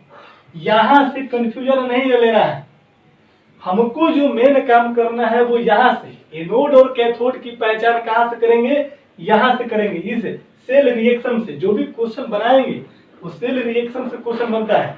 ये सिर्फ डेटा है, चाहे वो ऑक्सीडेशन पोटेंशियल दे, रिडक्शन पोटेंशियल दे, प्लस साइन के साथ दे, माइनस साइन के साथ दे, आपको उससे कोई लेना देना नहीं।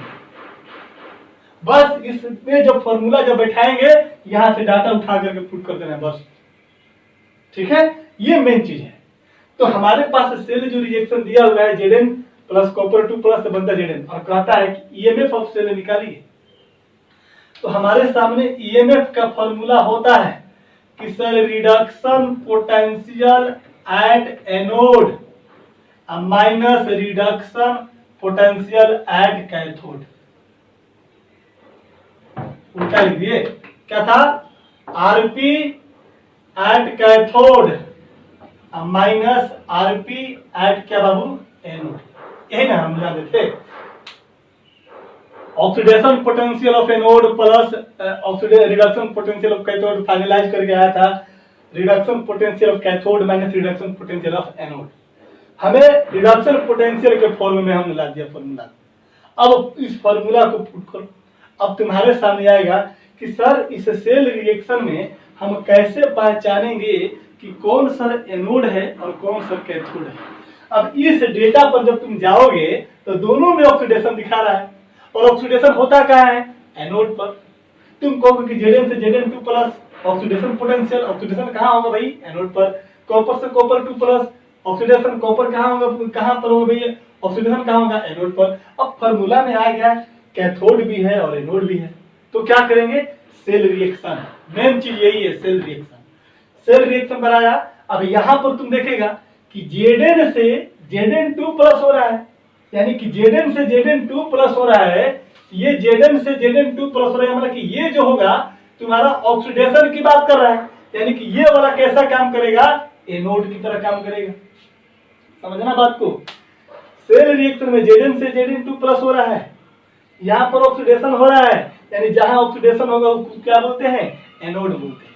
यानी कि जिंक वाला जो वैल्यू है वो एनोड वाला वैल्यू पुट करना है। कॉपर 2 प्लस ले कॉपर बन रहा है, 2 प्लस ले 0 बन रहा है, ये क्या होगा, रिडक्शन है। रिडक्शन कहां पर होता है, कैथोड पर होता है, यानी कैथोड का काम कौन करेगा, कॉपर। 2 प्लस ले कॉपर, एनोड का काम कौन करेगा, Zn से Zn2 प्लस। ठीक है, अब आते हैं फॉर्मूला। कैथोड पर reduction, reduction potential at cathode, और कैथोड किसका होगा, कॉपर 2 प्लस ले कॉपर का। बिल्कुल केयरफुली समझना है मेरे भाई, reduction potential at cathode, cathode पर रिडक्शन, इस सेल रिएक्शन में रिडक्शन। यहां पर तो आपको सिर्फ ऑक्सीडेशन पोटेंशियल दिया हुआ है, यहां से कंफ्यूजन नहीं होना चाहिए। ये डेटा है, इस डेटा का इस्तेमाल सिर्फ और सिर्फ कैलकुलेशन में रखेंगे। मेन काम यहां से एनोड कैथोड पहचानेंगे हम, यहां से सबसे बड़ा प्रॉब्लम ये करता है, सबसे बड़ा कंफ्यूजन होता है। सेल रिएक्शन देखा, सेल रिएक्शन में Zn से Zn2 प्लस होता है, ऑक्सीडेशन कहां पर होता है, एनोड, यानी कि Zn वाला जो वैल्यू रखेंगे वो हमारा एनोड का वैल्यू कहलाएगा। Reduction potential at cathode minus reduction potential at anode, cathode कौन सा, कॉपर 2 प्लस कॉपर, यानी कि जो यहाँ पर वैल्यू जो दिया हुआ है कॉपर वाला वैल्यू वो हमारा किसका है, रिडक्शन पोटेंशियल का वैल्यू पुट करना है। यहाँ पर Zn वाला तो वैल्यू जो Zn से Zn2 प्लस होता है, ये एनोड, ये ऑक्सीडेशन पोटेंशियल वाला वैल्यू पुट करना है।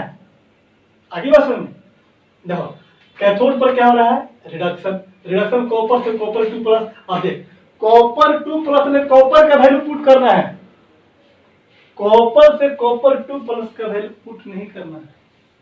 कॉपर से कॉपर 2 प्लस ऑक्सीडेशन हो रहा है, ये ऑक्सीडेशन पोटेंशियल तेरा दिया हुआ है, आपको पुट करना है रिडक्शन पोटेंशियल। साइन चेंज कर देंगे, न्यूमेरिकल कोई चेंज नहीं होगा, कर दो यहाँ पर रिडक्शन पोटेंशियल कैथोड, यहाँ ऑक्सीडेशन पोटेंशियल दिया हुआ है कॉपर का माइनस, इसको रिडक्शन में चेंज करेंगे तो डाटा सेम रहेगा, साइन चेंज कर जाएगा, यानी कि माइनस है तो कितना कर देंगे प्लस 0.37 और minus reduction potential at anode. Anode का रिडक्शन पोटेंशियल, एनोड पर कौन है, जिंक से Zn2 प्लस, एनोड पर ऑक्सीडेशन होता है, हमें रिडक्शन पोटेंशियल का वैल्यू पुट करना है। जिंक वाला कहाँ गया, जिंक वाला ऑक्सीडेशन पोटेंशियल दिया हुआ है, आपको रिडक्शन पोटेंशियल का वैल्यू पुट करना है। यहाँ पॉजिटिव है तो निगेटिव साइन के साथ रख देंगे, साइन चेंज करेंगे, बाकी कुछ नहीं चेंज करेंगे, माइनस, और यहाँ रिडक्शन पर एनोड यहाँ प्लस 0.7 है, यहाँ माइनस 0.78 हो जाएगा। सॉल्व कर देंगे 0.37 माइनस माइनस कितना प्लस 0.78, 8 7 15, 7 3 10, 1 11, 0.8 दे देना। यहाँ पर हमेशा ऐसे कर देना पॉजिटिव साइन के साथ। अगर बताओ ईएमएफ पॉजिटिव आ गया, बताओ सेल रिएक्शन स्पॉन्टेनियस कि नॉन स्पॉन्टेनियस। अगर ईएमएफ का value positive then cell reaction is क्या, स्पॉन्टेनियस। कोई दिक्कत नहीं है। आज की कहानी यहीं तक। 2 गो होमवर्क दिया हुआ है, यहाँ बगल में सेल रिएक्शन लिखा हुआ है और इसके लिए यहाँ सेल रिएक्शन दिया हुआ है, ठीक ना। और देखो यहाँ पर क्या है, स्टैंडर्ड रिडक्शन पोटेंशियल, वही इलेक्ट्रोड पोटेंशियल ही है, स्टैंडर्ड उसका कुछ मतलब नहीं समझना है, ठीक है, बस यही समझना है कि इतना इतना इतना पर दिया है बस ना। आयरन का रिडक्शन पोटेंशियल और टीन का रिडक्शन पोटेंशियल दिया हुआ है, यानी तेरे को reduction potential standard reduction potential तेरे को दिया हुआ है, कोई फर्क नहीं पड़ने वाला है, ठीक है समझ। हमने रिडक्शन पोटेंशियल एट कैथोड लिखा, या तुम standard reduction potential at cathode, तुम स्टैंडर्ड रिडक्शन पोटेंशियल, कोई फर्क नहीं पड़ता, ठीक ना। बच्चा समझदार है, बच्चा समझ लेगा, है ना। स्टैंडर्ड का मतलब इतना प्रेशर, इतना टेम्परेचर, इतना कंसंट्रेशन, बस इससे ज्यादा कुछ नहीं। तो बस ये काम करना आपको, है ना। तो यहाँ पर दोनों का रिडक्शन पोटेंशियल दिया हुआ है ना। इस तरह से नहीं दिया हुआ, डायरेक्ट रिडक्शन पोटेंशियल दे दिया, यहाँ पर दिया ऑक्सीडेशन पोटेंशियल पुट करना है रिडक्शन पोटेंशियल, यहाँ डायरेक्ट रिडक्शन पोटेंशियल का वैल्यू दिया हुआ है और सेल रिएक्शन आपको यहाँ दिया हुआ है, ईएमएफ निकालना है और ये बताना है कि स्पॉन्टेनियस है कि नॉन स्पॉन्टेनियस है। ये दोनों क्वेश्चन आपका HW, ये क्वेश्चन आपका HW, ठीक है। नेक्स्ट क्लास में मिलेंगे इनऑर्गेनिक के साथ। आज की कहानी यहीं तक, ठीक है। ये दोनों बनाकर भेजिएगा मेरे को और इसको समझ लीजिएगा, जितना समझाया है बार बार उसको देखना है ना। और कल आपका इनऑर्गेनिक हो जाएगा, है ना। अभी इस वीकेंड में हम 2 क्लासेस में और लगेगा, एक लगेगा इलेक्ट्रोकेमिकल सेल, उसका एप्लीकेशन और उस पर प्रॉब्लम, और एक क्लास लग जाएगा नस्ट इक्वेशन से रिलेटेड, यानी मिनिमम 2 क्लास और लगेगा। इसके बाद ये टॉपिक आपका समाप्त हो जाएगा, ठीक है। तब तक के लिए अब नेक्स्ट डे, है ना, मिलते हैं नेक्स्ट क्लास में, ठीक है।